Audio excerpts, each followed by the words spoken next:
집중 분석 이슈타임 시간입니다. 오늘은 이데일리 권소연 기자와 함께 최근 조정받은 우리 증시에 대해서 이야기 나눠보도록 하겠습니다. 안녕하십니까? 안녕하세요.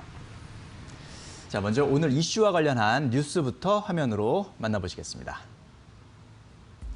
자, 이데일리 기사인데요. 사회적 거리두기 강화에 코스피 코스닥 동반 급락이라는 제목입니다.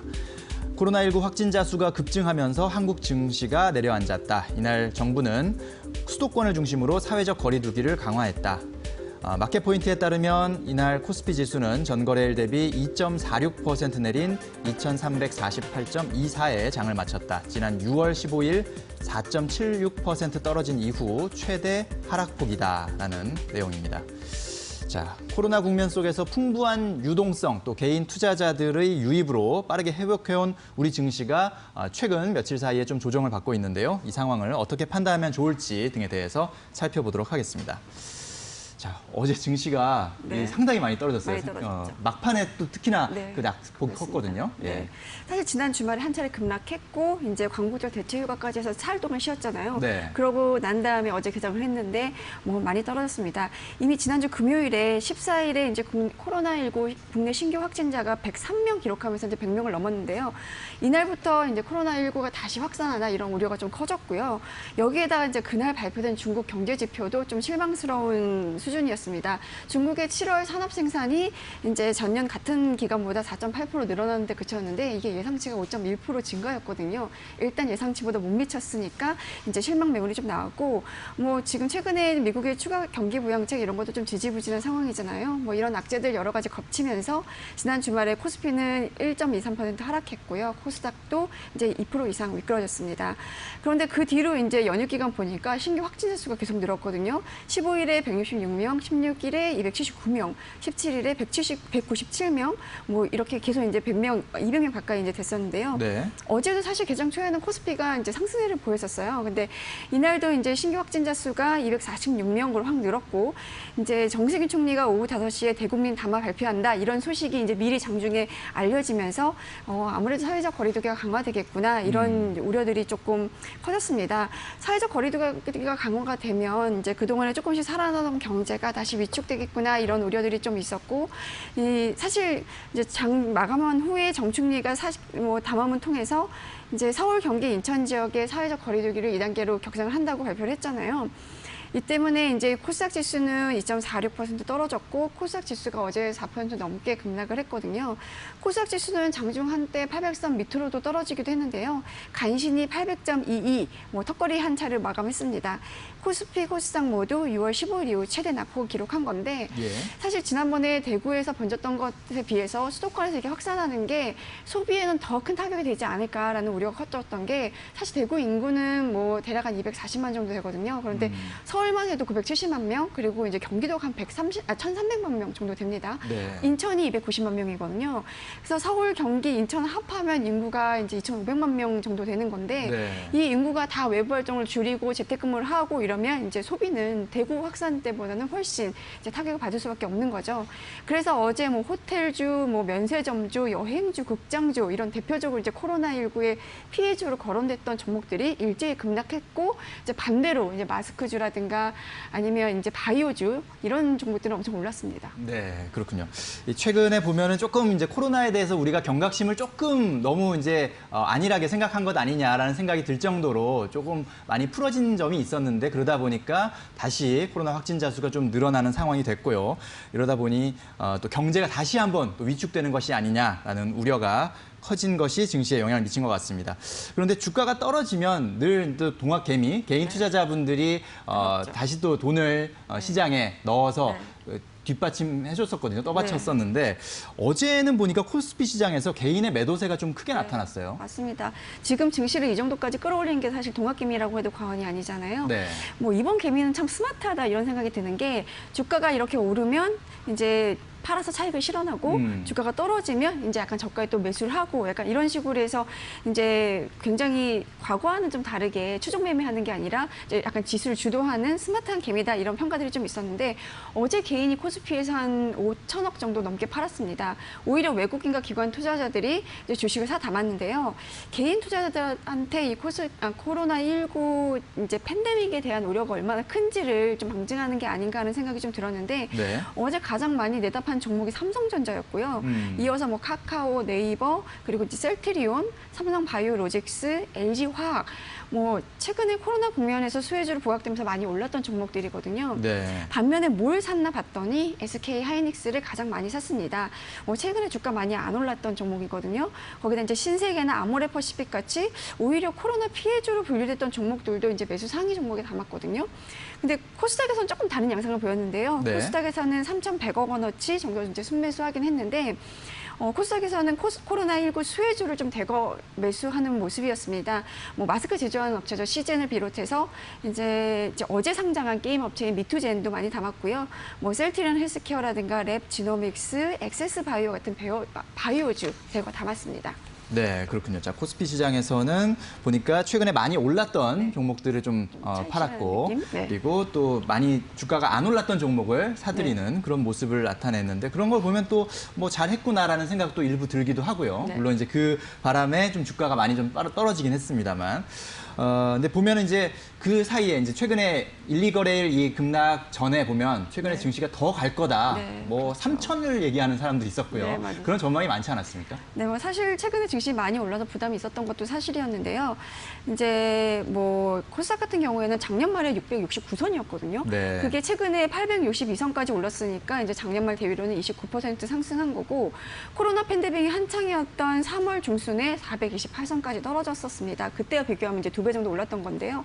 코스피도 마찬가지입니다. 최근에 2,400선 넘으면서 올 들어 한 11% 상승세를 보였고 이제 저점 대비를 보면 67% 올랐으니까 엄청 많이 오른 거죠. 그렇죠. 이 코로나 영향을 모두 회복하고도 이제 작년 말보다도 더 올랐으니까 뭐 주식은 화랑장이다 이런 얘기들을 많이 했었는데 한쪽에서는 이제 증시가 너무 올랐다, 좀 네. 부담스러운 수준이다 이런 분석도 조금씩 나오긴 했습니다. 사실 코스피 지수가 이제 1,400선에서 쭉 올라가서 2,000선을 좀 넘었을 때는 약간 경계론들이 많이 나왔었어요. 그렇죠. 그때 뭐 조정 얘기를 많이 또 맞아요. 했었어요. 맞습니다. 그렇죠? 이제 예. 너무 과열되는 거 아니냐 이런 네. 얘기가 나왔었는데 오히려 그 뒤로 이제 2,400선까지 오르니까 그때부터는 이제 이게 그러니까 뉴 노멀이다. 이제 새로운 장이 펼쳐졌다. 뭐 약간 이런 얘기를 하면서 예. 증권사들도 코스피 예상 지수를 이제 연달아 상향 조정하고 그랬었거든요. 특히 이제 지난주까지 코스피가 9일 연속 상승세를 보였고 그러면서 2,400선 넘어서고 이러니까 이제 기존의 증권사들이 올해 이제 목표치를 제시했던 이 코스피 지수 전망치를 넘어선 경우들이 생긴 거예요. 그때 이제 증권사들의 지수 전망치가 대부분 2,100에서 2,200선 정도였거든요. 그래서 이제 증권사들이 잇따라 상향 조정을 하고 있었는데 이제 삼성증권 같은 경우는 향후 1년간 코스피 목표치를 2,850선으로 올렸었고요. 네. 코스피 역대 최고점이 2018년 1월에 기록한 2,607.1인데 이것도 홀점, 그러니까 역대 최고치를 경신할 거다라는 이제 전망을 내놓던 거죠. 그리고 한국투자증권은 2,480선, 그리고 현대차증권은 2,650선 뭐 이렇게 높였습니다. 워낙 뭐 유동성 넘치니까 이제 뭐 증시가 더 갈 수밖에 없다 이런 논리도 있었고 이제 계속 이제 눈높이가 낮아졌던 기업 실적 전망이 이젠 조금씩 이제 상향 조정되는 분위기였거든요. 예. 거기다 이제 OECD 글로벌 선행지수 이것도 이제 개선이 되고 있는 분위기고 미 국채 10년물 금리가 오른다 이것도 이제 약간 경기 회복세를 좀 점치는 것 아니냐 이런 이제 분석들이 있어서 이런 근거들로 봤을 때 이제 주가는 더 갈 거다 뭐 이런 논리였었습니다. 네, 그렇죠.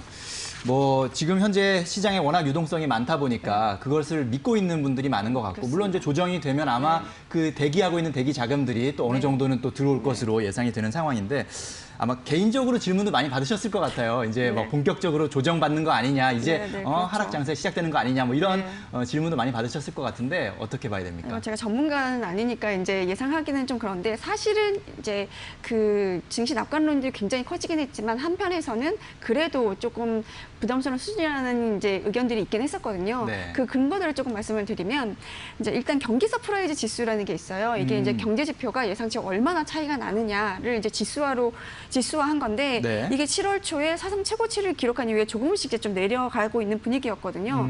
그러니까 주시장이라는 거는 사실 미래에 이제 이 경기 지표 이런 것들을 좀 미리 반영하는 선행하는 이제 선행 지표 같은 역할을 하는데 그렇죠. 이 경기 회복에 대한 기대가 더 반영되기는 좀 어렵다 이런 분석들이 좀 있었고요. RSI라고 이제 증시가 기술적으로 얼마나 과열됐는지를 보여주는 지표가 있는데 이게 보통 이제 70 이상이면 과열이 됐다고 보는데 지금 이게 90까지 도달한 상태라는 겁니다. 예. 그러니까 이제 과열을 해소할 이제 가능성 이런 것들을 염두에 둬야 된다라는 지적이 있었는데 아마 이번 코로나19 확산을 계기로 이 과열된 증시가 좀 해소되는 과정에 접어든 거 아니냐라는 시각도 있긴 하거든요. 근데 어찌 보면 이제 너무 증시가 올라서 과열됐다 이런 우려가 나오고 있는 상황에서 코로나19 확진자 수가 좀 늘어나니까 좀 울고 싶을 때 뺨 때린 거 아닌가라는 생각도 좀 들긴 합니다. 네, 그렇군요. 자, 그렇다면 지금 전문가들은 어떤 의견을 내고 있는지 좀 궁금한데요. 좀 종합을 해주실까요?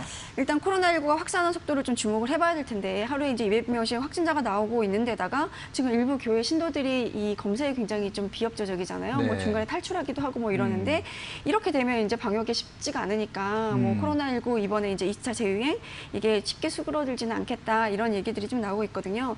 그렇다면 이제 증시도 당분간은 조정 양상을 이어갈 수밖에 없다라는 전망들이 나오고 있는데요. 다만 증시가 조정을 받더라도 지난 3월처럼 이제 급격하게 하락하는 이런 양상을 보이지는 않을 것이다라는 시각이 많습니다. 과거에 사실 이제 신천지 교도로 인해서 대구에 확산이 확 됐을 때 뭐 그때 사실 우리가 굉장히 방역에 좀 성공한 사례도 있잖아요. 예. 그러면서 이제 여러 가지 경험도 축적이 됐으니까 그렇죠. 그런 거에 대한 믿음이 좀 일단 있는 것 같고요. 게다가 유동성 여전히 넘쳐납니다. 이 투자자 예탁금 50조 7,900억 원 정도거든요. 그러니까 50조대 후반이니까 여전히 높은 수준이고 이게 언제든지 이제 증시가 좀 조정을 받으면 들어가서 이제 저가에 좀 매수하겠다 이런 이제 대기 자금인 거고요. 네. 빚내서 주식 투자하는 신용거래 융자 뭐 이것도 뭐 요새 연일 사상 최고치를 갈아치우고 있어서 이런 이제 유동성 때문에라도 증시는 많이 떨어지는 않겠다 이런 얘기가 나오고 있고요. 사실 미국 사례도 보면 뭐 팬데믹 국면이 여전히 지속이 되고 있는 상황이잖아요. 뭐 지금 미국 내 누적 사망자 수가 17만 명 수준인데 올해 말이면 한 30만 명에 달할 거다 이런 전망도 나오고 있는데도 증시는 계속 오르고 있습니다. 이제 간밤에도 보니까 뭐 S&P 500 지수, 나스닥 지수 뭐 다 이제 사상 최고치를 갈아치웠는데요. 그렇죠. 그럼 이 말은 곧 이제 코로나19 재확산이 증시의 최대 변수는 아니다라는 얘기인 거죠.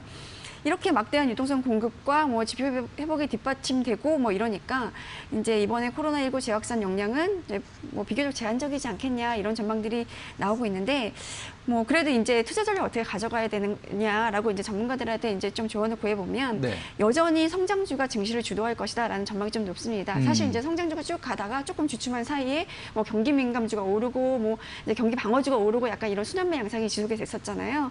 그동안에 이제 사실 언택트주, 바이오주, 2차 전지주 이런 성장주들이 많이 주목을 받았던 게 사실인데 네. 뭐 조정을 보이면 이런 성장주들이 오히려 매수 기회다 이런 얘기들도 좀 나왔거든요. 그렇죠. 그러니까 이제 개인 투자자들이 보고 있다가 이런 성장주들이 조금 조정을 받으면 이제 좀 매수할 것 같기도 한데 이런 업종 중에서도 지금 이제 2분기 실적 발표가 마무리가 됐고 이제 3분기, 4분기 실적으로 이제 시선이 좀 이동하는 분위기인데 실적 시즌 이후에 이제 실적 전망치가 개선되는 성장주 위주로 이제 투자하면 뭐 실패하진 않겠냐 이런 얘기들을 좀 하고 있습니다. 그렇군요.